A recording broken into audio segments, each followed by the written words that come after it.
السلام علیکم ورحمۃ اللہ وبرکاتہ۔ دوستوں، امید کرتا ہوں آپ سب خیریت سے ہوں گے۔ اللہ رب العزت آپ سب کو اپنے حفظ و امان میں رکھیں، اور اللہ رب العزت آپ سب کو صحت، سلامتی، ایمان، عافیت والی زندگی عطا فرمائے۔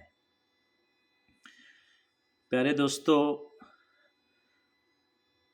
قسط وار سلسلہ سیرت النبی قدم بقدم کی نئی ویڈیو کے ساتھ آپ کے ساتھ حاضر ہیں۔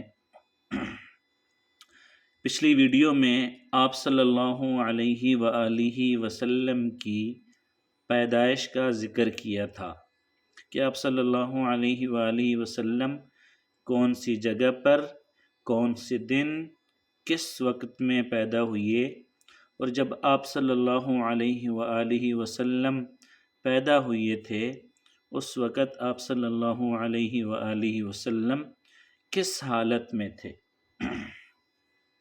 تو آپ صلی اللہ علیہ وآلہ وسلم کا جب ستارہ چمکا تو ملک شام کا ایک یہودی مکہ سے کچھ فاصلے پر رہتا تھا، اور جب بھی وہ کسی کام کے سلسلہ میں مکہ مکرمہ آتا، وہاں کے لوگوں سے ملتا اور ان سے یہ بات کہتا کہ بہت قریب زمانے میں تمہارے ہاں ایک بچہ پیدا ہوگا، اور تمام اہل عرب اس بچے کے نقش قدم پر چلیں گے اور اس کے سامنے ذلیل اور پست ہو جائیں گے، اور عجم کے تمام شہروں کا وہ بچہ مالک بن جائے گا۔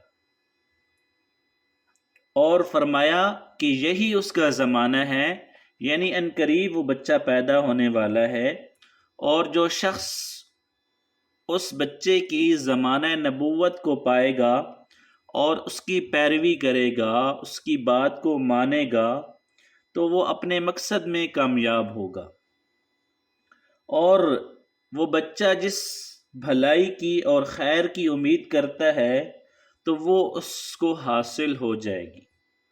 اور اس نے کہا کہ جو شخص اس کے زمانہ نبوت کو پائے گا اور اس کی مخالفت کرے گا تو وہ اپنے مقصد میں، اپنی تمناؤں میں، اپنی آرزوؤں میں ناکام ہوگا۔ اب مکہ مکرمہ میں جو بھی بچہ پیدا ہوتا وہ یہودی آتا اور اس بچے کے بارے میں تحقیق کرتا اور پھر بتاتا کہ ابھی وہ بچہ پیدا نہیں ہوا۔ آخر میں آقا نامدار سیدنا حضرت محمد مصطفیٰ احمد مجتبی سرور کونین حضرت محمد صلی اللہ علیہ وآلہ وسلم اس دنیا میں تشریف لائے تو عبد المطلب اپنے گھر سے نکل کر اس یہودی کے پاس پہنچے، اور اس کی عبادت گاہ کے پاس پہنچ کر آواز دی تو اس یہودی نے پوچھا کہ کون؟ تو عبد المطلب نے اپنا تعارف کرایا اور اس کو بچہ دکھایا اور پوچھا کہ اس بچے کے بارے میں تم کیا کہتے ہو؟ جیسے ہی یہودی نے دیکھا تو یہودی نے کہا کہ تم ہی اس بچے کے باپ ہو سکتے ہو، اور بے شک وہ بچہ پیدا ہو گیا ہے جس کے بارے میں میں لوگوں سے کہا کرتا تھا۔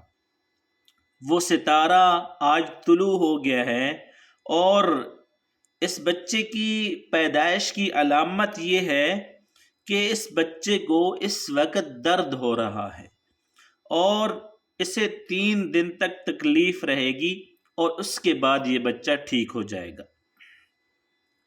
تو یہودی نے جو یہ کہا تھا کہ اس بچے کو 3 دن تکلیف رہے گی، تو اس کی تفصیل اور وضاحت یہ ہے کہ آپ صلی اللہ علیہ وآلہ وسلم نے 3 دن تک دودھ نہیں پیا تھا،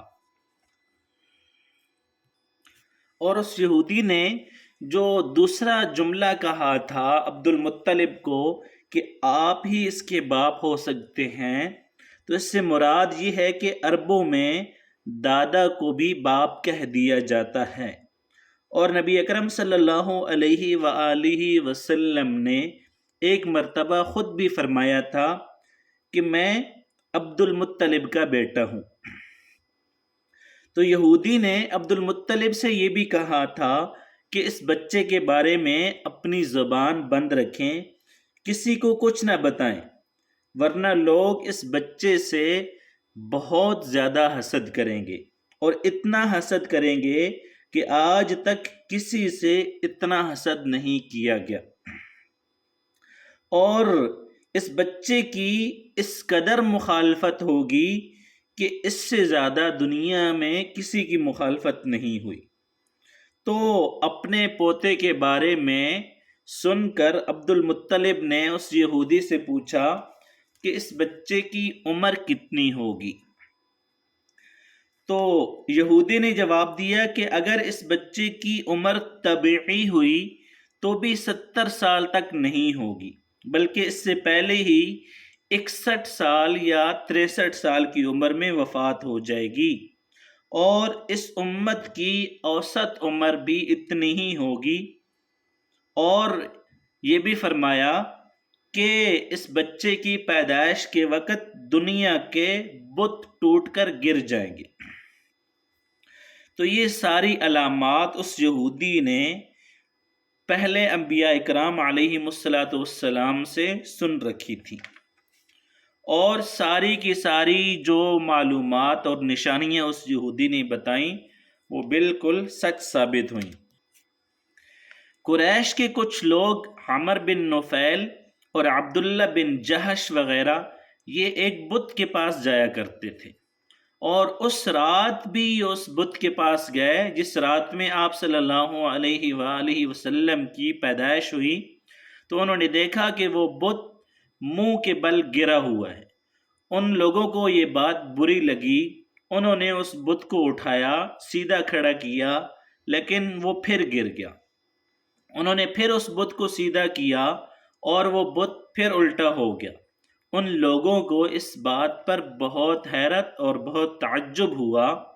تو تب اس بت سے آواز نکلی کہ یہ ایک ایسے بچے کے پیدا ہونے کی خبر ہے کہ جس کے نور سے مشرق اور مغرب زمین کے جو تمام کنارے ہیں وہ منور ہو گئے ہیں۔ جب بت سے یہ آواز نکلی تو وہ لوگ اور زیادہ حیرت زدہ اور تعجب میں پڑ گئے۔ اور اس کے علاوہ ایک اور واقعہ بھی پیش آیا۔ ایران کا جو بادشاہ تھا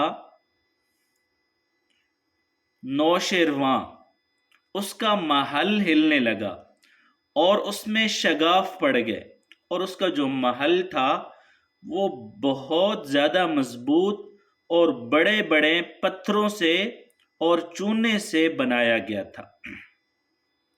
جب اس کا محل ہلا تو اس واقعے سے اس کی پوری سلطنت، اس کی پوری حکومت میں خوف اور دہشت پھیل گئی، اور شگاف پڑنے کی ایک بہت بھیانک اور خوفناک آواز بھی نکلی۔ اور آپ صلی اللہ علیہ وآلہ وسلم کی پیدائش کے وقت ایک اور واقعہ یہ پیش آیا کہ اہل فارس کے تمام آتش کدہ جہاں پر وہ آگ لگا کر پوجا کرتے تھے، وہ سارے آتش کدوں کی آگ بوجھ گئی۔ اس سے پہلے ان لوگوں نے اس آگ کو کبھی نہیں بجھنے دیا، اور یہ سارے کے سارے واقعات ایک ہی رات میں ہوئے، اور ان تمام آتش کدوں کی آگ اچانک بوجھ گئی۔ اور جب آگ بجھی تو آگ کے پجاریوں نے جو آگ کی پوجا کرتے تھے انہوں نے شور مچانا، رونا اور پیٹنا شروع کر دیا۔ جب کسریٰ کو یہ اطلاعات ملی تو اس نے ایک کاہن کو بلایا اور اپنے محل میں شگاف پڑنے اور آتش کدوں کی آگ بجھنے والے واقعات اس کو بتائے، اور پوچھا کہ کیا وجہ ہو سکتی ہے۔ اس کاہن نے تو کوئی جواب نہیں دیا، البتہ اس نے کہا کہ ان تمام سوالوں کے جواب جو ہے وہ میرے ماموں ہیں، ان کا نام سطیح ہے، وہ دے سکتے ہیں۔ تو نوشیروان بادشاہ نے کہا کہ ٹھیک ہے، تم جاؤ اور ان سے سوالات کے جواب پوچھ کر لاؤ۔ جب وہ جوان گیا اور سطیح سے پوچھا اور اس کو یہ سارے واقعات بتائے، تو پھر اس نے بتایا کہ ایک عصا والے نبی ظاہر ہوں گے جو عرب اور شام پر چھا جائیں گے، اور جو کچھ ہونے والا ہے وہ ہو کر رہے گا۔ تو اس نے آ کر یہ جواب کسریٰ کو بتایا، تو اس وقت کسریٰ نے دوسرے کاہنوں سے بھی معلومات حاصل کر لی تھی۔ پھر اس نے یہ ساری باتیں سن کر کہا کہ ابھی جو وقت ہے، وہ آنے والا وقت وہ ابھی دور ہے، یعنی اس کا مطلب یہ تھا کہ ابھی میرا غلبہ ہے، میرے بعد ان کا غلبہ آئے گا۔ اور پھر پیدائش کے 7ویں دن عبد المطلب نے آپ صلی اللہ علیہ وآلہ وسلم کا عقیقہ کیا، اور آپ صلی اللہ علیہ وآلہ وسلم کا نام محمد رکھا۔ عربوں میں اس سے پہلے کسی کا نام محمد نہیں رکھا گیا تھا۔ جب عبد المطلب نے یہ نام رکھا تو قریش کو اس کے اوپر بڑا تعجب ہوا، تو کچھ قریش نے عبد المطلب سے کہا کہ کیا وجہ ہے تم نے اس بچے کا نام اس کے باپ دادا کے نام پر نہیں رکھا بلکہ محمد رکھا ہے؟ تو محمد نام تمہارے باپ دادا میں اور تمہاری قوم میں کسی کا بھی نہیں ہے۔ تو عبد المطلب نے جواب دیا کہ میری تمنا ہے کہ آسمانوں میں اللہ تعالیٰ اس بچے کی تعریف کریں اور زمین پر لوگ اس بچے کی تعریف کریں۔ تو محمد کے معنی ہے جس کی بہت زیادہ تعریف کی جائے۔ اسی طرح آپ صلی اللہ علیہ وآلہ وسلم کی والدہ ماجدہ نے آپ کا نام احمد رکھا، اور احمد بھی اس سے پہلے کسی کا نام نہیں رکھا گیا تھا۔ تو مطلب یہ ہوا کہ احمد اور محمد یہ دونوں ایسے نام تھے کہ ان کی حفاظت اللہ رب العزت نے کی تھی، کہ آپ صلی اللہ علیہ وآلہ وسلم سے نہ کوئی اپنے بچے کا نام احمد رکھ سکا اور نہ کوئی محمد رکھ سکا۔ البتہ آپ صلی اللہ علیہ وآلہ وسلم کے یہ نام رکھنے کے بعد آج تک اور آنے والی جو دنیا یا نسل ہے وہ بھی نام رکھتی آ رہی ہے، رکھ رہی ہے اور رکھے گی۔ تو علماء نے لکھا ہے کہ آپ صلی اللہ علیہ وآلہ وسلم پہلے احمد ہیں اور بعد میں محمد ہیں، یعنی آپ نے اللہ کی تعریف سب سے پہلے کی، آپ اللہ رب العزت کی سب سے زیادہ حمد و ثنا بیان کرنے والے ہیں، سب سے زیادہ اللہ رب العزت کی تعریف کرنے والے ہیں، اور پھر آپ صلی اللہ علیہ وآلہ وسلم کی تعریف لوگ کرنے والے ہیں۔ تو آپ صلی اللہ علیہ وآلہ وسلم نے اپنی والدہ کے بعد سب سے پہلے حضرت صوبیہ کا دودھ پیا۔ صوبیہ نبی کریم صلی اللہ علیہ وآلہ وسلم کے چچا ابو لہب کی باندی تھیں۔ ابو لہب نے آپ صلی اللہ علیہ وآلہ وسلم کی پیدائش کی خوشی میں صوبیہ کو آزاد کر دیا تھا۔ تو صوبیہ نے چند دن تک آپ صلی اللہ علیہ وآلہ وسلم کو دودھ پلایا، اور انہی دنوں میں صوبیہ کے ہاں اپنا بیٹا بھی پیدا ہوا تھا۔ تو آپ صلی اللہ علیہ وآلہ وسلم کی والدہ نے صرف 9 دن تک آپ صلی اللہ علیہ وآلہ وسلم کو دودھ پلایا، اور اس کے بعد حضرت صوبیہ نے آپ صلی اللہ علیہ وآلہ وسلم کو دودھ پلایا، اور اس کے بعد حضرت علیمہ سعدیہ رضی اللہ تعالی عنہا نے آپ صلی اللہ علیہ وآلہ وسلم کو دودھ پلایا۔ تو پیارے دوستو، یہ آپ صلی اللہ علیہ وآلہ وسلم کی پیدائش کے وقت سے پہلے اور پیدائش کے وقت کے بعد کے حالات اور مختصر اور چھوٹے چھوٹے واقعات تھے۔ اب آپ صلی اللہ علیہ وآلہ وسلم کو حضرت حلیمہ سعدیہ کب، کیسے اور کہاں لے کر گئیں اور کتنے عرصے میں اپنے پاس رکھا، انشاءاللہ اس کا ذکر اگلی قسط میں کریں گے۔